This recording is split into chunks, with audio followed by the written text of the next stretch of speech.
10 minutes? Up to 10 minutes. Yeah. Say hi. Good morning. Sherry, how are you?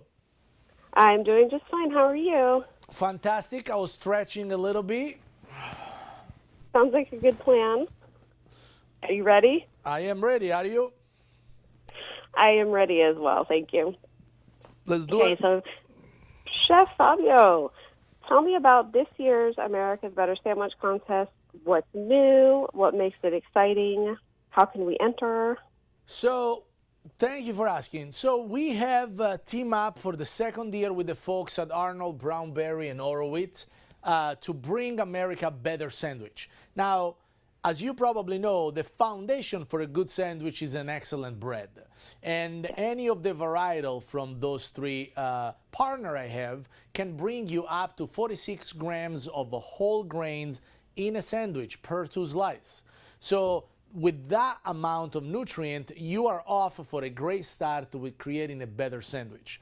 Now, the contest itself is second year, and we are asking people to submit recipe in one of our 5 categories that we created. Fueling Good, Creative Classic, Love Healthfully, which is a new category created around the healthful line of bread from Arnold, Brownberry, and Horowitz. But we also have 2 of my favorites, Open Face Artistry. So pretty much we are getting a sandwich and create a beautiful open face presentation, as well as breakfast in bread. So breakfast in bread is nothing else than a great play on words to showcase your favorite breakfast item in between 2 slices of bread. The way that people submit recipe, they can go to the americasbettersandwich.com website, submit the recipe, and a part I specifically love, for every entry that anyone does, we're donating a loaf of bread to Feed in America. So hopefully we're going to have thousands and thousands of entries. Wonderful. Sounds like we're going to see some really inventive ideas come up. Yep. And you can tell me a little bit about, okay, so talking about the contest, can you talk some about current sandwich trends? What's new in terms of flavors and combinations? There are a lot of people now. I see 3 main trends right now. One trend is to create almost like a sandwich salad, where you're eating a salad in between sandwich. So there is a lot of leaf, there is a lot of components, but you layer that within a sandwich, so it's easier to eat and carry out. Another great trend right now, it's the open face one. People love to see what's in their sandwich, and that enhances as well presentation, as well as breakfast in bread. That my absolute favorite. I wasn't huge in breakfast because I don't like to sit down for 45 minutes and have it. So now I can get it in between slice of bread and take it with me. Perfect. So let's say that you were going to make me your favorite breakfast and bread sandwich. Yep. What would be on it? So what would be on it? It would be 2 slices of whole grain bread, crispy bacon, fried eggs, tomatoes, and few slices of melted Montasio cheese. Oh, that's what I would like to do. Great melting cheese, and it's just gooey and it's phenomenal with a good breakfast. That would be my breakfast, but you know, we can make whatever you like. Oh, that sounds really good. I would definitely take that. It's about breakfast time here, so that sounds really good to me. Okay, so Chef Fabio, we first saw you in action on Top Chef. Yep. And you were voted fan favorite in the end. How did it feel to earn that honor? America has chosen. I was very privileged, a privilege and an honor.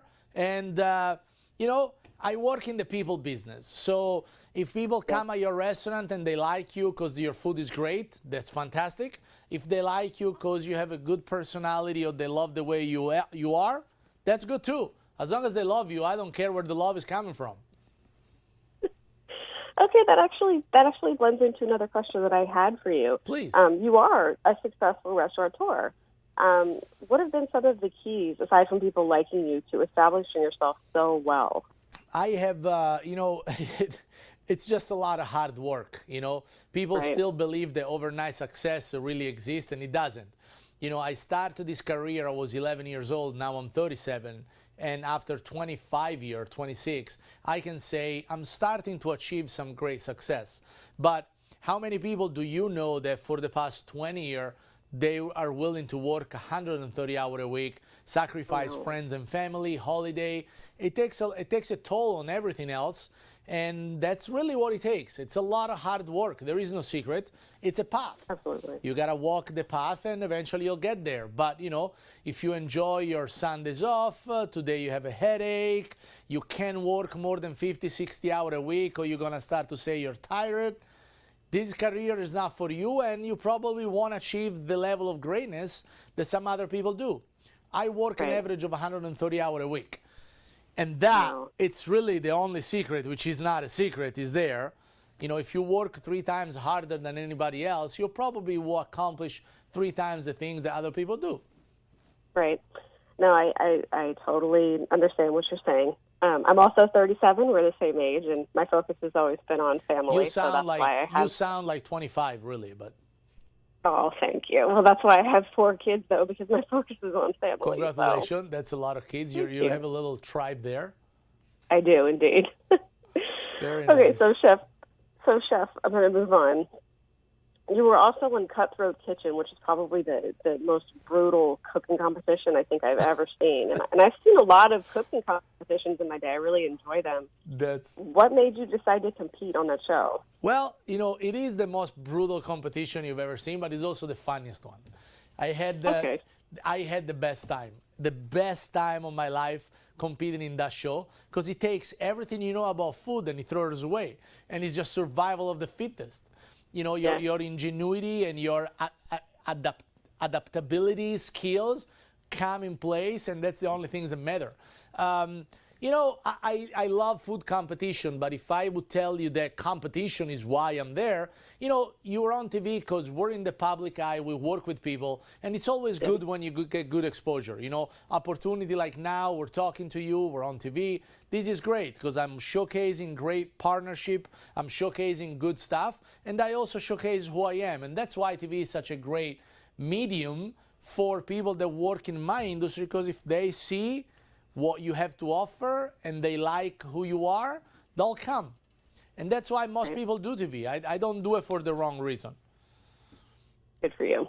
And you're upfront about it, which is awesome. Well, that's the only way I grew up, being very upfront. Yes, absolutely. So when you're not cooking or working, which seems like is most of the time for you, what's one other thing that you enjoy doing? Sleeping. Me too. When I'm not working 130 hours and I'm not cooking, there is not really many hours left in a day. If you think about it, there is 5-6 hours left after I'm done working. So showering, it's my favorite hobby. It does happen every day. I do it once a day, at least. Sometimes twice if I can. Sleeping is an ultimate favorite hobby of mine. I'm really good at it. Like, I'm so good at sleeping that I can touch the bed and just instant go to sleep. Like, it's amazing. It took me 25 years to master that. Now, assuming that I had time off, which I don't have, I would love to go fishing. I love fishing. I love boxing as a sport. I've done boxing for most of my life. And lately, I got into long-distance shooting, like range shooting. I find it very therapeutic, the fact that you have to focus on one thing and not worry about, you know, anything else. But that assuming I had time off, which I seldomly which have. You don't. Right. Yes. Okay. That makes sense. Okay. Now I'm gonna close this out by asking a question about your home country. I've never been to Italy, but I really want to go. It's really high up on my. Well, I have 4 kids and I'm 37, so I haven't had a whole lot of free time. I've always wanted to go there, though. It's really high on my list. Give me some kind of an insider scoop and tell me, where do I go to get the absolute best food? I like good food too. And where can I find the most beautiful sight? So here's what you do. Doesn't matter where you go, you fly into Milan. All right? Milan, okay. You fly into Milan, but you don't stay in Milan. You just fly in there, and then you take a 3-day trip to Venice. Beautiful. If you go with your husband, boyfriend, girlfriend, whoever you have, just go there with them. It's romantic, it's beautiful, and it has a small town mentality with a gorgeous city, and you're gonna have the best of the seafood in Italy. Venice in the lagoon, it's phenomenal, all right? Then you go 5-6 days to Tuscany, and you go up to the Chianti Hill, San Martino, you drink wine, you eat steaks, you hunt for truffle and mushroom, and that's phenomenal. And then you keep going down and you go to the Amalfi Coast, and you ended up a couple of days just enjoying the VIP life with the beautiful, beautiful scenery there. Phenomenal hotel, and you're gonna get great pampering, and then you can take a flight from Naples and go back to wherever you're coming from, and you had 2 weeks of magic in Italy. Which is not 2 weeks, it's more like 2 weeks in and out, including travel. That's the only way to do it. Okay, that sounds wonderful. Thank you for sharing your itinerary. Appreciate that. Good. I just did it actually with my wife. Oh, well, then it must be great.